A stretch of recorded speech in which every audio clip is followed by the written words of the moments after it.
Hi, this is Tim of the 1916 Company. Welcome and thanks for logging on. If you love this watch, email me, Team Mosso at the1916company.com for purchase pricing and availability questions concerning this watch.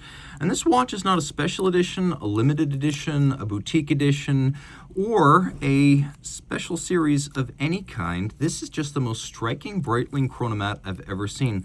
This model was originally known as the Chronomat Evolution before the company later dropped that nomenclature. The example in my hand features a bracelet with a year code that is as of 2007, and I believe that to be approximately the age of the watch. 43.7 millimeters in diameter in steel, but also some yellow gold. The watch is 17.2 millimeters thick from lug to lug, just the case, 51 millimeters across the wrist. Add the end links to the bracelet. It's 53 across the wrist with a 22 millimeter spacing between the lugs. And my, is this a weighty fellow. Weighty matters, these Breitling Chronomats. And you can see that if the weight of a watch is important to you, darn near 1/2 pound of watch. And so 224, I believe, would be 1/2 pound of watch. So we're at 221.79 grams once you subtract the tag. And what a watch. As you can see, robustly built.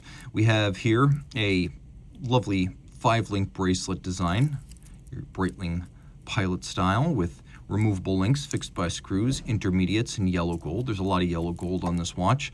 Several different divots drilled into the clasp, so you can change the anchoring point of the spring bar.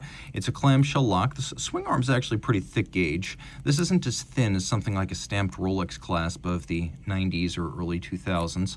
And then we've got a little yellow gold Breitling wing logo on the clamshell that closes and locks it. You can see Breitling was thinking ahead as the clamshell is fixed by a screw, so if it should ever lose its snappy tolerance, it can be removed and replaced. Taking a look, you can see there are several removable links that are fixed in place by screws, so if you want to size this, you use your screwdriver, your jeweler's screwdriver.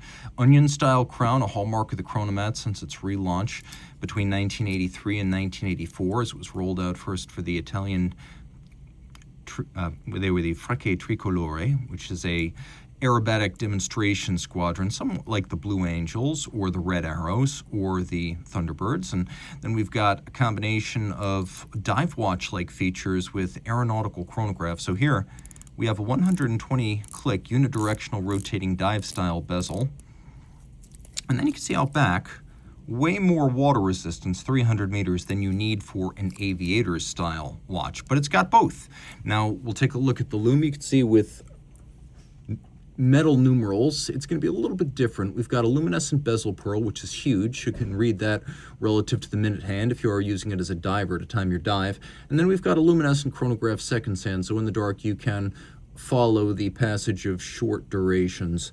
Taking a look at the dial, the combination here of the steel with the yellow gold and the vivid lacquer red is what really makes this watch so arresting, and believe me, it is.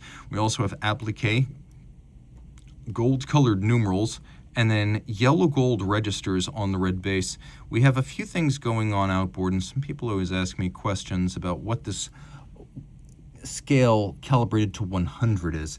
There used to be a scale called the decimeter, and it had various technical applications, including scientific and military uses, but that's what that's called. It's called the decimeter scale for now sort of archaic measures that required hundredths of minutes. And then outboard we have a tachymetric scale, which allows you to use the chronograph seconds hand to gauge speed. We also have a dial with decent depth, to be perfectly honest, a stop seconds function, so you could set this watch against a reference time, and a quick set so you can rapidly cycle the date. The bezel features rider tabs, another signature of the 80s reboot of the Chronomat. So these rider tabs here, they're designed to make it easier to grip with wet, sweaty, or gloved hands.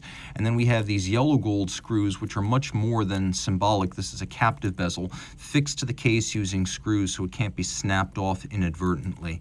We have a movement inside that Breitling describes as caliber 13, but it's really a 7750 in chronometer spec. Value 7750 unidirectional winding, 4 Hz beat rate, 25 joules, 42-hour power reserve, hacking, quick set, the 5-position adjustment, and the COSC certification on the movement, plus a very crisp, well-tuned cam function selector, and then an oscillating pinion, which is a type of lateral clutch that has very, very little inherent play.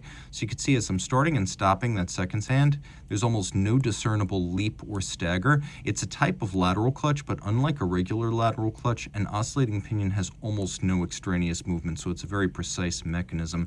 And there is lots to love here. Take one last look at the case back, which has a lot of text and then a reminder of Breitling's year of origin. If you love this watch, reach out to Team Mosso at the 1916company.com for purchase and pricing details.